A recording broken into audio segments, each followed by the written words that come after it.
बोलपाव बिस्किटचा cake बनवणार आहोत. मला शिकायचंय का?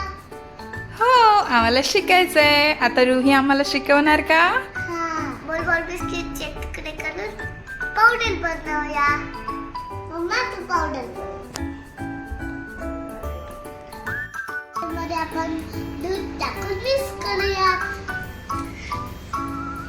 रुही बेकिंग सोडा ऍड करूया.